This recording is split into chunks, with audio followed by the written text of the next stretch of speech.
le ministre nous a pris en cours de chemin. Monsieur le ministre, laaj bi njëkk bi ma lay laaj moo di est-ce que assouplissement mesure président de la République bi l'objectif c'est de relâcher la machine économique en réalité.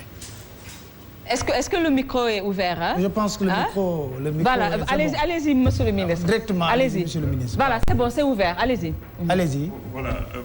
Bonsoir tout le monde. Merci beaucoup Pape Alé. Voilà, ñu mun ko orienter. OK. Voilà, c'est bon. Allez-y. Voilà, merci beaucoup madame Mandjouba. maa ngi leen di nuyu di leen gërëm. di leen sant également. Il est vrai que ne mesure yu président jël tey ci guddi d'abord pour déglu askan wi la d'abord. Parce que askan wi laaj na ko. économie bi également laajte na ko aussi. sunu économie mënul continuer ci ay mois yu bëri nekk ci situation bu mu nekk gis nañ loolu sax bitim réew tey soo xoolee sax ci Amérique diggante exécutif bi fédéral ak ñi nga xam ne ñooy gouverneurs yi juboowuñu sax ci kañ la na war a ubbi économie bi président bi bëgg na ubbi parce que mu ngi gis Amérique perte na déjà fanweeri million ci ay emploi musul am depuis crise mondiale de 1929 gouverneurs yi nag nekk ci sur le terrain ñoom ñu ne waraguñu ubbi ndaxte dañu war a continuer jël ay mesures de distanciation de mesures de comme on dit de confinement pour mun a xeex virus bi mais yaakaar naa ne comme ni ko yeneen dëkk defee dëkk yi mel ni par exemple Corée du Sud ñooñu bu crise bi amee woon ba tey defuñu confinement total nit yaa ngi doon jàngi université yi di ubbi liggéeykat yi di liggéey wante ku nekk nga respecter à 100% mesure de distanciation yi nga xam ne état bi foofu jël na ko mooy fépp fooy dem nga sol masque ngay raxas sa loxo tout le temps. Dépistage massif aussi. ñoom am nañ dépistage massif ñëw nañ ci ay am nañ ay technologies yoo xam ne dimbali leen ñu def plus de dépistage. Mais ñun amuñu moyen def dépistage massif ba lu ñu war a mën a def quand même mooy dépistage ciblé ndaxte gis nañ ne jàngoro gi xam nañ ne à peu près fan lañ ko gën a am ci Sénégal parce que soo jëlee département yëpp 23 départements kese ñoo am jàngoro ji est-ce que su ko 23 départements amee est-ce que waruñu mun a confiner pratiquement département yooyu bañ tere nit yi déplacé wu entre département ak département premièrement deuxièmement ñi nga xam ne ñoom jàngoro bi yegg sul ci seen département ñu def tout ba loolu continuer ñu may leen ñooñu ñu ubbi def seeni activité économique mais en respectant mesure de distanciation yi li nga wax am na solo économie bi am na ci solo trop wante économie kese du loolu moo li nga xam ne moo tax gouvernement bi jël décision bi wante aussi déglu askan wi tam bokk na ci. Mais est-ce que c'est pas un risque que l'État prend en voulant relancer la machine économique ba tax ñu jël assouplissement mesures yi nga xam ne njiitu réew mi annoncé na ko tey si ngoon parce que énorme il y a beaucoup de secteurs d'activité yoo xamante ne ni liggéeyatuñu amatuñu koom te ñoom ñëpp fonds force Covid-19 mënu leen a jël en charge mënu leen a jox ci ndimbal gi est-ce que c'est pas ça c'est ce risque là moo taxit c'est pas un risque pour l'État en fait. Comme ni nga ko waxee.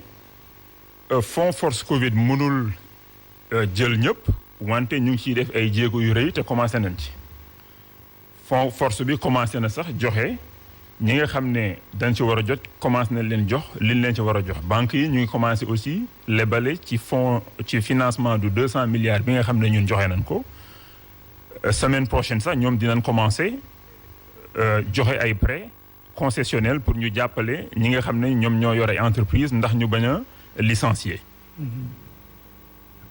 comme ni nga ko waxee sunu économie mënul soutenir yenn mesures yi pendant très longtemps soo jëlee marché yi par exemple xam nga jël nañ fi ndogal surtout ci Dakar ne marché yi 3 jours lu ñuy ubbi pour l'alimentaire li nga xam ne du alimentaire 2 jours week-end bi marché bi ñu fermer ko biñ demee ba ci biir gis nañ ne loolu day indi ñi nga xam ne ñooy commerçants yi daf leen di lor. kon ça veut dire ni newuloon mesure bu baax. non du question mesure bu baax la parce que da ngay jël mesure mais soo xoolee conséquences yi ñu ci séntu woon parce que mënoo prévoir conséquences yëpp. évaluation. soo évaluer nga gis ne doxul bu baax parce que day am ay conséquences négatives ci nga xam ne ay góorgóorlu la ñi nga xam ne dañuy daan seen doole di dundal seen ay njaboot wala ay célibataires wala ay pères de famille mères de famille yi nga xam ne amul ay frigidaire mënuñu dem par exemple jënd denc. wala ay célibataires yi nga xam ne foog ñu xëy tous les jours dem marché jënd lu lekk mais loolu foog nga delluwaat ci mais soo ubbee tam nga gis ne population bi yaakaar naa dinañ respecter distanciation dinañ jël geste barrière yi mais suñ demee tam ba ci biir ñu gis ne mbir mi kat ni ñu ko yaakaaree melul noonu comme ni ko yeneen dëkk yi defee du Sénégal kese da ngay delluwaat ci ay mesures yu gën a dur donc lépp ça dépend ci population yi. parce que tey économie bi soxla na ñu ubbi wante doo ubbi seet ne nit yi respecté wuñu mesures yi jàngoro ji gën a yokku ngay gis ay mort doo jël ay mesures yu gën a dur man je pense que aussi ça dépend si ñun ni yeneen dëkk yi def respecté ay mesures de distanciation di raxasu di sol masque fépp fooy dem ak fooy mënta dem suñ defee loolu yaakaar nañ ne jàngoro ji semaines yi di ñëw progression bi dina wàññeeku lu nombre de cas yi yokku tey waruñu basé wu ci lool rek ne maladie bi dina gën a accélérer progression bi dina gën a accélérer nan xaar fan yi di ñëw semaines yi di ñëw am na ay modélisation yuñ ci def ñu ngi koy terminer di xool saytu à peu près soo modélisation ça dépend ci hypothèse yi et tout c'est vrai mais dina la ci mën a jox jàngat boo xam ne di nga ci am yaakaar léegi yaakaar boo su dee tasul alhamdulilah ñu continuer ci assouplissement bi mais su dee ne nit yi respecté wuñu mesures yi que ce soit ci marché yi ci place publique yi ci lieu de culte yi suñ ko ubbee parce que lieu de culte yi dañ ko ubbi mais en concertation avec guides religieux yi ak ñëpp ñu def tout ba ku nekk respecté li nga war a respecté ministre de l'intérieur dina ci waxtaan ak ñi mu ci war a waxtaanal ñu mun a jël décision boo xam ne dina minimiser les risques également. d'accord mais suñ demee ba ci biir nit yi respecté wuñu mais ala kulli haal ñu jël ay mesures yoo xam ne ce sera des mesures plus strictes.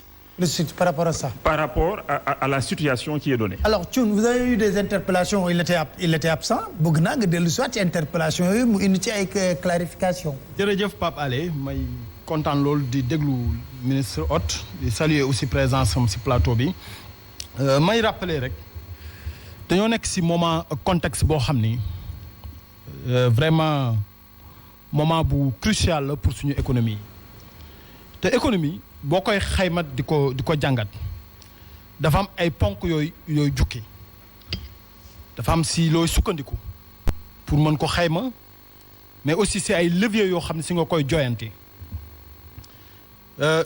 boo jëlee décision économique bu toll ne maanaam boo xoolee plan de soutien économique bi ak social bi nga toll si lu toll nii 69 milliards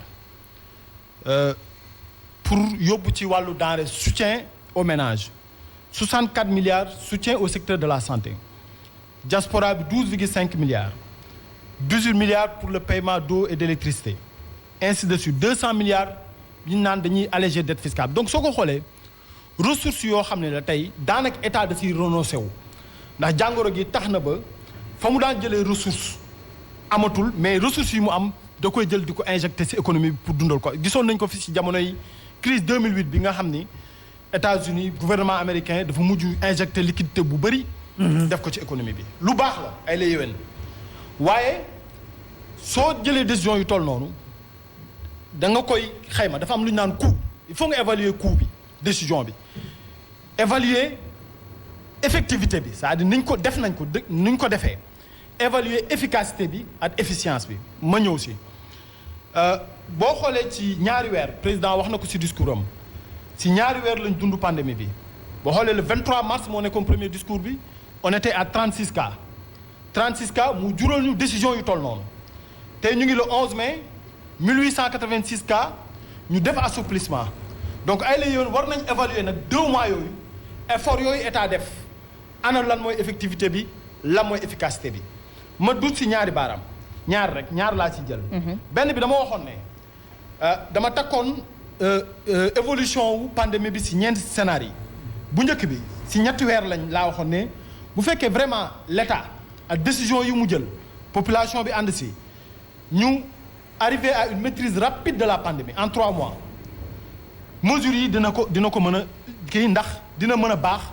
ndax dina tax ba économie bi dinañ jouer ci 2 tableaux yi maanaam tableau sanitaire bi mesures yi nga xam day am conséquences économiques mais aussi jouer ci tableau économique par l'intermédiaire de l'État ak li muy injecté maintenant nag nañ xam fàttaliku ne nag pandémie bi nag melul comme yi fi mës a jaar ñu ngi wax pic d'accord naa parce que statistique docteur Guèye en fait da nga koy interpréter rek c'est-à-dire lan moo am solo feey li ñu gis ci terrain bi bu la neexee nga ni am nga taux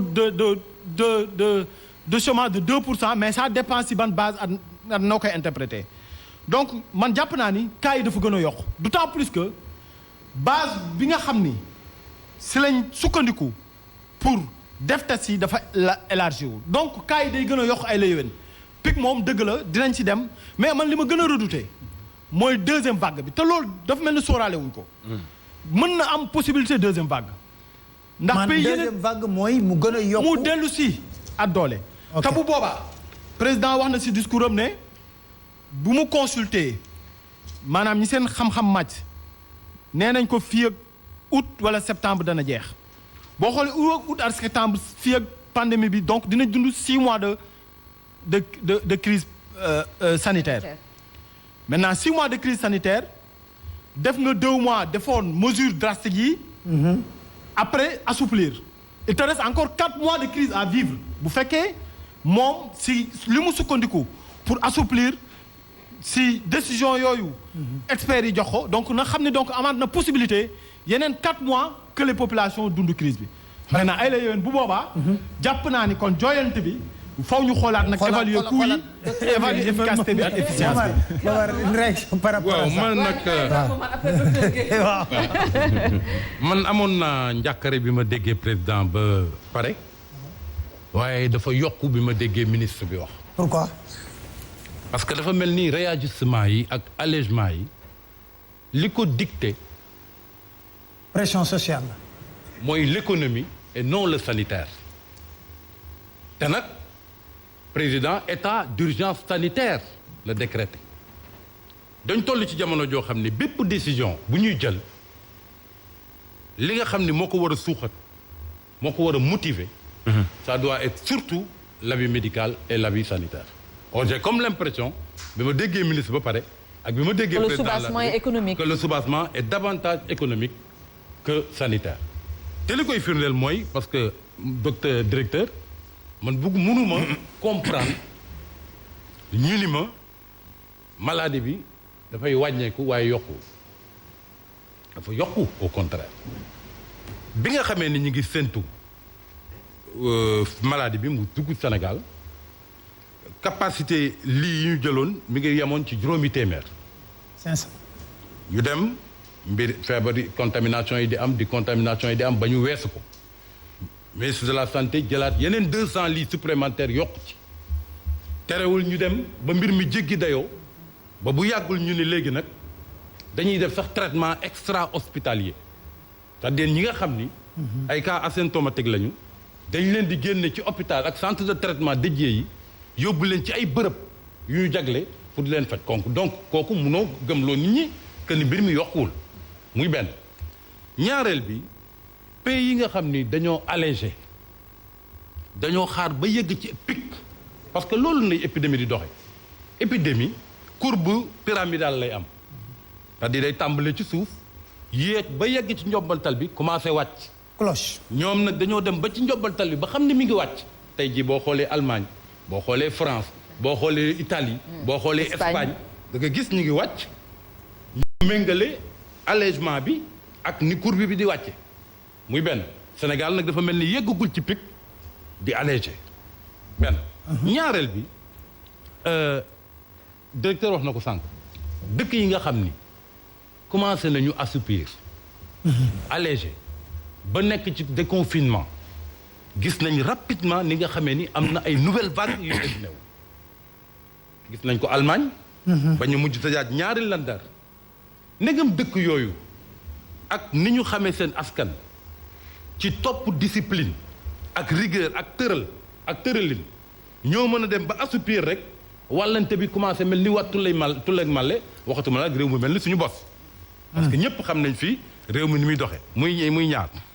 ñetteel bi mooy feebar bi mu commencé Evelyne mi ngi koy wax sànq ràññee nañ ni que même SAMES mi ngi artu président ci mu allégé parce que tout simplement wàllante bi léegi dafa dem ba laal personnel médical bi te loolu nag mooy li gën a garaaw ci épidémie parce que épidémie bi bés bu nekkee ba dafa dem nekk épidémie intra-hospitalière foofu nag la mbir mi nekkee c'est-à-dire ña nga xam ne ñooy faj bu ñu commencé ñoom ci wàllu boppam ñu wàll leen ba ñuy contaminer nit ñuy faj foofu nag la mbir mi nekkee te loolu li ko waral Evelyne du indiscipline nu sénégalais yi rek ak bañ a sol masque waaye jumtukaay ya nga xam ni moom la personnel médical bi war a am moom matewul te bu ñu dee wax personnel médical waxuñu rek ñi nga xam ni ñoo nekk ci centre de traitement yi parce que ñooñu ña nga xam ni ñu ngi ci centre de santé yi nga xam ni feebar kuy feebar waaye feebar bu njëkk a ñëw ak loo mënti am pour feebar ñoom ngay njëkk a dajal. tout à fait. ñu jël la ñooñu bu ñu amul équipement de protection individuelle maanaam EPI loolu ils sont exposés. ñu permettre loolu mooy problème te ñooñu ils sont plus exposés. mënuma ànd ci ne personnel médical amuñu équipement. alors directeur va réagir. le directeur de SNEIPS. waaw ma daaneel foofu rek.